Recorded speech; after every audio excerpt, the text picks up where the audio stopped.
Carson City is, if you go to my top 10 games of all time, spoiler alert, is number 2.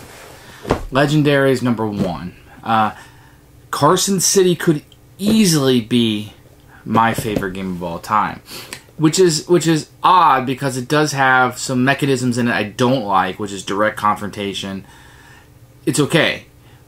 But why I like it is there's 2 variants. There's one where you can play where you roll the dice, so there's luck involved, or where you have certain chits and you can kind of plan and have it be more predetermined, although you're kind of bidding, if you will. And when you use the 5 chip, it's out until you use all of them. But you can also hold people back. So you have some control, you can go for the guns. So there's strategy that goes into that confrontation. So if you don't hedge your bets, then you're kind of asking for it, in a way. But it's still worker placement, which is probably my favorite genre of games. And I love the Old West. So you have a lot of things coming together, even though that fighting, you don't get anything. But I think what helps is because when you lose the battle, you can place that guy next turn. And so you're not totally getting screwed or hosed by it. So Carson City is one of the most underrated, best games ever made. This version, that we'll just call it the original version, or Carson City. There's a version that may have better components. I think the dice are different. I don't know a whole lot of else is different. But Carson City gives you that worker placement. But what's unique is just because somebody takes your spot, it isn't gone forever. So going first, as in most worker placements, as a general rule, we could argue would be better. In this case, it isn't necessarily better. Now, it does give you some advantages, because you may go somewhere somebody may not want to fight, so they won't go there, and just your presence, or if you're able to take the sheriff and go there, then you are first. But taking the characters, and the ones that are better, theoretically, go last, and the money, it's all kind of divvied up in there. This is a fantastic game. This is a game, if you've never played Carson City, go ahead and buy this edition of the game. You will be happy. This is a good game I think most people are going to enjoy. Now, because it does have some random luck in it, with the rolling of the dice for the battles, and you can kind of duel things out, I think it may be easier to get people into this because you have that factor in it that may be a little bit out of your control. Now, that factor can be totally taken out of this game. So don't say, well, I don't like luck. Well, then it can be taken out. There's completely a variant in the main game to take it out. So if you want to play where, maybe you got some experienced players and you want to play just the best player wins, no luck, that can be done also. Or at least minimizing luck as much as you can in a game, I suppose. This is one of those games where I would tell people to instantly buy it. Now might be a good time to buy it. This is a game I think a lot of people missed, and I don't know why. Maybe it's interesting to me why some games get so hyped and then other games fall off. Maybe it was the Western theme or something, but it's a wonderful game. It should be leading the pack with Caverna and Agricola and worker placement. I feel that strongly about it, and I love those games, and I like this one better. I think the theme plays well, how you're building the Carson City and you get money for what you're doing. And it's interesting how every time you play, the city ends up different. So the Carson City you see this game, it's very unlikely you'll ever see that same Carson City. The way the tiles come out, the way you place them, the way people are competing for resources. The city should look different every time, and that's very interesting. They have the river variant you can play. So even in the base game, there's quite a bit of variety in here. And I think, given a shot, most gamers are going to enjoy this. I've honestly never played with anybody who didn't rave about this game and love it. One of my friends that you saw in the top 10 video, Dylan, bought the big box version, and he only played this one time. He was willing to invest all that money into it. And this game, this game has been played. There's a lot of games in my collection, maybe once, twice, 5 times. This game has been played, and it's something I bring out year after year after year to play. And it's a game I would never get rid of. It might be an island game to me. If I was on an island, this is a game I would take. It's just the variety involved, how it always plays differently depending on what people want to do. I mean, there are some good strategies. Go for the cheaper 2-point victories points, $3.3 victory points. But you need to play certain characters to monopolize that, and then those places should be fought over. So you have to hedge your bets with guns and stuff, which minimizes the potential and power of that position. And it's fascinating. The downfalls of this game is going to be the dueling. Some people are just not going to like that. There's a math in it. You know, $3 for this house, $3 for that house. It does a really good job of turning the tiles to see how much it is, so it's set. And you have to remember to undo that. So a little bit of bookkeeping in the game.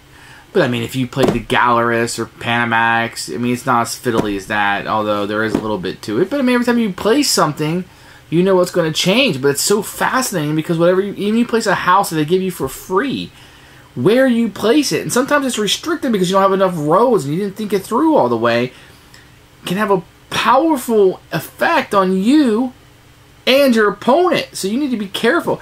Maybe I don't want to build that bank because it gives me points, but the guy's leading and he's going to get more points. It's going to make his saloon be worth more. And it's like, holy smoke, there's so much going on.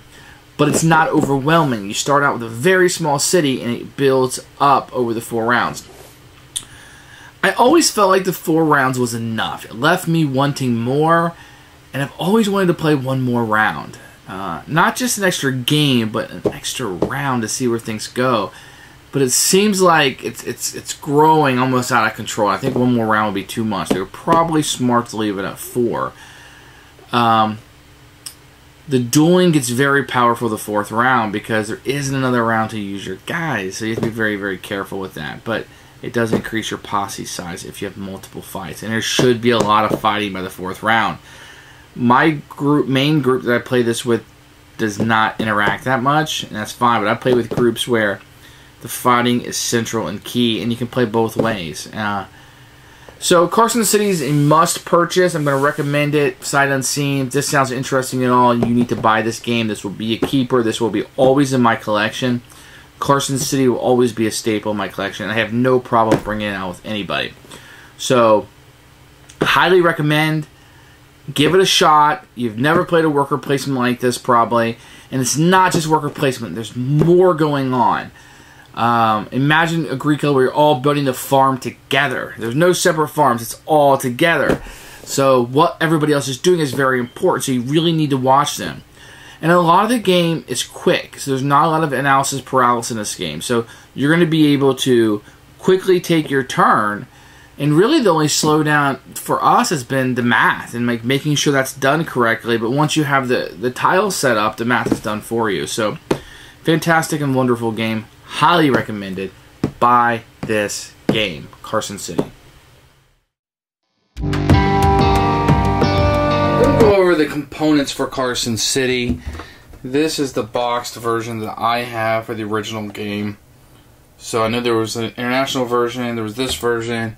So it may look a little bit different. I think the only difference is the dice. With this one, you get these small little dice that are wooden. And in the other version, you get these humongous dice. I think that's the only difference, but I don't know for sure. For money, you're going to get cardboard. No paper money here. Very nice cardboard. It's going to come in different denominations, as you can see. There's the ones. They're the tiniest. So if you're colorblind or can't read or whatever, these are different sizes. So you can see that. You're going to have different buildings. It's very unique how it turns to show you how much income it has, and these icons that are going to be on it. And you're going to have these characters that give you power each round, and they're double-sided. One for a more introductory game. Let's see if I can get it in focus here. And then you flip them over, and you have a more advanced of that. You're going to have a few of these you can choose from each game. And they're all double-sided and do different things. And they're fairly easy once you get the point of it. Each player will build. You will place these on the map when you purchase land, as a show in different colors. And then you will have these little cowboys that you will be using for your worker placement part of it. And they're really neat looking with these helmets on it, or these hats. And you'll have your scoring markers here. Those are most components. You have your dice. You're going to get quite a few of those. You're going to have other little tiles like these mountains that will go out. You can see those. Those will be placed on the board. So a lot of different things moving around. The game isn't overly complicated. You're going to have a bunch of different little buildings and stuff. So you're going to have houses that you'll put out, which are these red ones. Those go on the board. And then you'll have this draw bag that you will draw these different buildings. So you're building the city of Carson City, so you'll have a nice saloon where people can go drinking. You have a bank so they can rob it. Prison they can go to when they're done robbing it, I suppose, and so forth. You're going to have some guns that you'll have in this game. They'll be signified by these tokens here. And this is the board, and the board is double-sided. The only difference is this side has the river going through it. The other side, everything's the same, no river. That's it. And those are components for Carson City. They're really good. These little meeple cowboys are really cool looking. Everything is very well. The player things is hard cardboard. Everything is super nice. And that's the components for Carson City. Top notch. I found the rules for Carson City to be pretty terrible.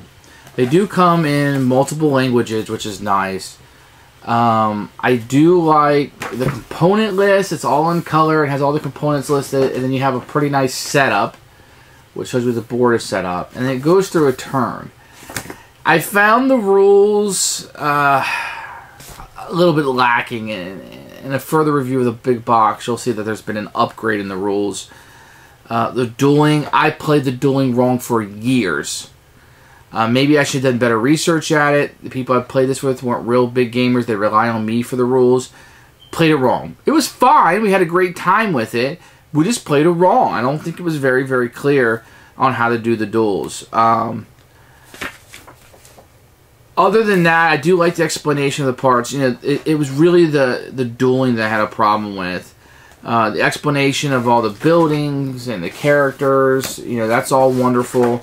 Didn't really have a problem with that. Some of the variants I didn't understand that well, but after learning the game and knowing it pretty well inside and out, I was able to do that. But it was the dueling. It's been upgraded in the big box. But the rulebook, you know, that's one thing that held it back. And I finally figured out how to play it 5, 6 years, whatever it was, after I'd been playing the game, not all the time, but fairly frequently. You know, for me, 4, 5, 6 times a year is a lot. So,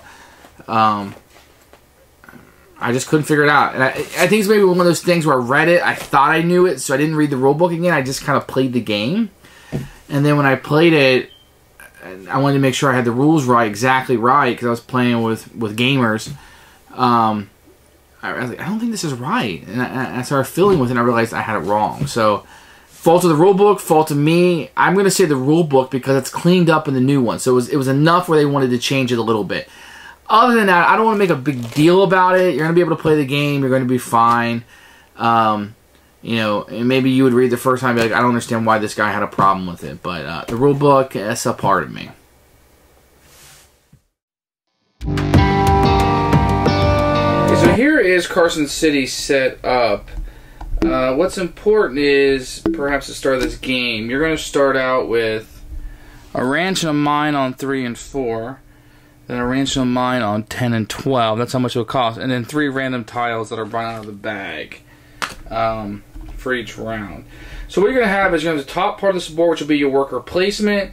And the bottom half is where you will build the actual city of Carson City. Now the river is a variant that's used. For the purpose of this, we're going to ignore it. But for the most part, with the river variant, you just can't build on it. And you have to cross it to get across it. So it makes things a little bit more difficult. But for the most part, it's not going to have a big bearing. So, if you look right here, this is going to be, let me put this on it. So this is going to be the turn tracker.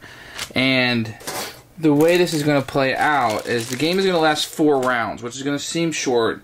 So every round this is going to move, giving you less and less options. So if you look here, the first round you're going to have 3 people, cowboys, that'll be given to you, and then 4 here, and then 5 and 5. Now, what's unique to this game is you do not have to place all of your workers every round. If you don't place one, you keep it for the next round. So this is a plus right here. So on the next one, if you only use one of your workers and you left 2 left over, on this run you're going to get 4 more. So you could have 6 workers, everybody else didn't. They only have their 4 if they used them all.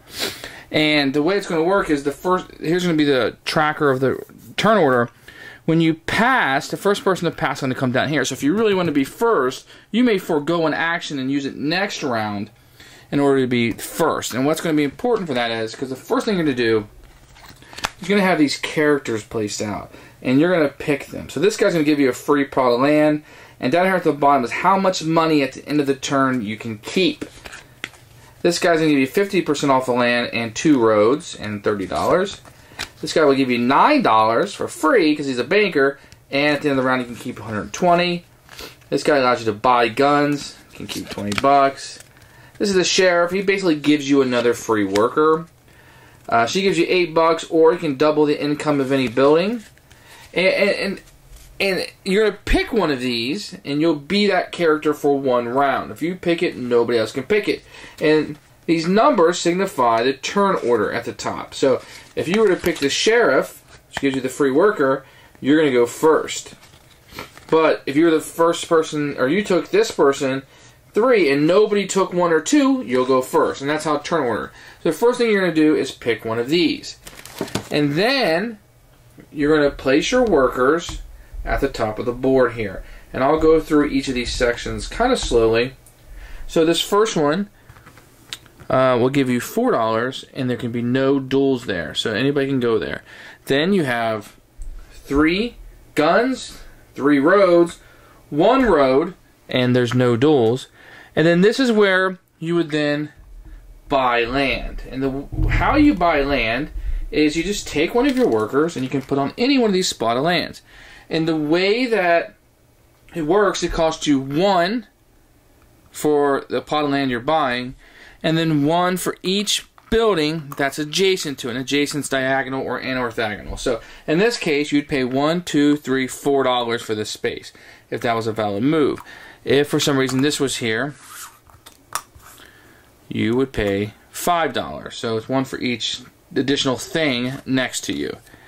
And you would pay for it here before you buy the buildings. And this is going to work around like this and come down through a line. So there's going to be a particular order they go to. Now, if you were to place a person on one of these buildings, you would then pay the price for that building underneath it. And they have different prices for them. And the more to the left they are, the cheaper they're going to be, because at the end of the round, if this was bought, everything would scoot down and a new one would come at the end.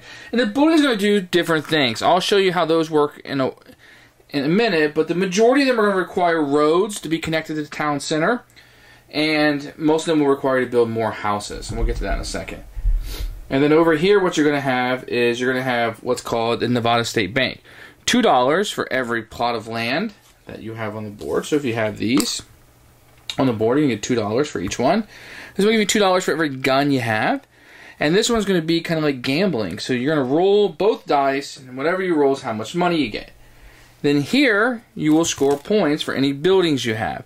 So, for example, this ranch. The way the ranch works, and each building's going to work a little bit differently, and I'm not going to showcase all of them, but I'll show some of them. A ranch is going to get $1 of income per round per empty space around it. So, if I were to place it here, it would be worth $8. Because as you can tell, there's nothing around it. You just count the spaces. 1, 2, 3, 4, 5, 6, 7, 8. Empty. A mine will give you $3 per mountain around it. So right now, there would be no mountains around it, so it would get nothing. But let's say there was this around it. All of a sudden, this will be worth $6. And what's interesting about when you build a mine, because it has this icon on it, when you build it, you also get a gun. And I'll explain guns when we get to the duels.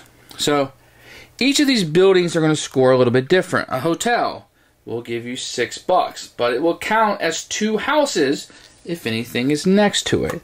So let me show you something that might require those houses. And one of those, okay, here's a good one, is the salon. So the salon, as we call it, the saloon, is worth $5 for every house that's next to it.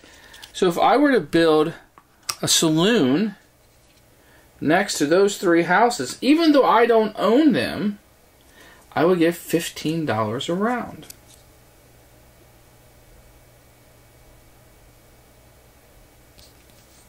I would place it right here where we can easily keep track of 5, 10, 15. Now what somebody could do, another player could come in and build under one of those houses with their own color. And what that would do, so let's say next round somebody comes in and they put one of their workers on this and end up buying it, I can no longer get money because somebody else buys it. So they could decrease my income down to $10. And that's how that would work. And each of these buildings do something a little bit different. Like, for example, you have a prison. It brings you no income, but does give you 2 guns that you will keep for the remainder of the game. So each of the buildings can do a little something different. The bank gives you money per house and every ranch that you own. And they all do something a little bit differently. Knowing these buildings is going to be important because this is going to be how you score money and how you attain most of your money in the game. And then after you do that and you get all the money, so at this point I would just get my $10 for my building. You go through town council in order, and these give you victory points. So this is going to be the part that gives you victory points. For every 2 plots of land, 1. Every 2 guns, 1 victory point. For every building you have, 1 victory point. And then these will give you exchange money in 5, 4, 3, 2. And these can be heavily contested areas on the board because when you get to the end of the game, or end of the round, any money you have over your character. So if I had this guy's character and I had $50, I would have to pay $10 per victory point. See, if I would take one of these spots, it would have been a lot cheaper too. I mean, that's a fifth of the price. If I had $54, I'd have to exchange it for $10, which means I'm going to get 2 victory points and I have to throw $4 away. So managing your money and who you take and how much money you can keep over is very important in this game. And then each round, this will move up and you will have less and less options on the board, which means things will be contested. But what's really neat about Carson City is there is a confrontational thing. So there's a few things you can do. If I really want this $2 victory point a spot, and I put a worker on it, the next player can come and also put a worker on it. And what you'll do, because the resolution is you both will roll a 6-sided die. You'll add up how many workers you did not place and add how many guns you have. Whoever has the highest number wins. The other player has to go away. And he goes back to your available players. And this guy gets to take the action, not me. He will become available next round, so I have an extra worker. But for this round, nothing. So that can kind of stink, but you need to plan for those kind of things. You can also go on somebody's building. And if they don't contest you, you get half their income. If they do contest you, now you have a duel. So there's a lot. There can be some confrontation depending on who you are and what type of player you are and your group. You will see more confrontation than others. We don't really have a lot of confrontation, even though this game is set up for it. My group doesn't, but I play with groups that have a lot of confrontation. So these duels can be really funny. So getting the guns can be more important depending on who you're playing with and if you know your group. Now, this can be a confrontational game, although it doesn't have to be. There are some roles you can play with that kind of alleviate some of that. But for the most part, you're going to be going through this worker placement part with this city being built. And when you're done, every time you play, you're going to have a different Carson City out here. So this is a very fun game. It's my favorite game, or top 2 favorite games of all time. I love Carson City. I like the balance that it has between me doing my own thing, but I have to interact with you. And people can steal your income if you're getting too high, so there's a lot of chances for the group to come back. I've had a lot of games where people are like, man, you got this one in the first round, and you end up in last place at the end. So balancing these characters, and sometimes people are like, this character is so powerful or whatever. But if everybody's going for him, that may not be the strategy to have because you may only get him 1 round. So you want to be very careful about overvaluing somebody. And you'll see somebody going for a lot more later. This guy can give you more workers if you want to pay the money for it. That's pretty cool. So, a lot of different options in this game, a lot of different strategies. I've tried different strategies with the game and I've had a good time with it. So, that's pretty much how Carson City plays in a nutshell.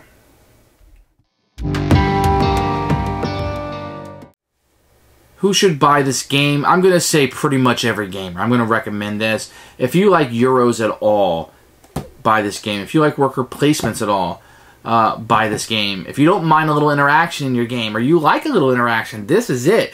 If you like interaction, this is your Euro game with player interaction. If you like to compete for, in a dueling sounds good, and competing for spaces in a worker placement game, this is your game. If you're not really keen on that, you can minimize that with some of the rules. Heck, you could play without it if you want to. I think you're going to lose something with this game, but you definitely could play it without the interaction at all. But I think you lose something. I think it's intended to play that way, but you could. I think you just might run into some runaway leader problems, perhaps. Being able to steal income from buildings is very important to keep the leader down. Otherwise, I mean, this is a universal game that should be loved by everyone and played. And this isn't one of those things where, like, you know, this is some niche game that, you know, you may not like or people don't like. I just happen to be a big fan of it. This is a proven genre of worker placement. This game works, and it should be bigger than it is. I don't think somebody would buy this off a shelf if you never played games before and be able to figure it out. I don't think it's complicated, but I think it's more complicated than that. But I think anybody who's ever played worker placement can pick this up and play it from the rule book, and I think you're going to be fine. So it's not overly complicated. I think it's easier than Agricola. And I think this is a game that if you give this a shot, you will want to purchase this game. And I've played this with people who have instantly wanted to buy it. I've never seen anybody say anything bad about it. I'm sure it's out there. I'm sure it's on the Geek. You may even hate it. But I haven't found a lot of people that I've played this game with that hasn't liked it. This is something if I want to get somebody into gaming, and I ask them a lot of times, do you want to play something lighter? I can kind of get the picture, or do you want to play something heavier? This is a game I'm not afraid to bring out with somebody who answers that question. I want to play something a little heavier. So, I mean, I'm not going to throw them into something like Kanban, but I would be happy to throw them into something like Carson City. This is an absolute keeper for me, will always be in my collection, and will never be replaced.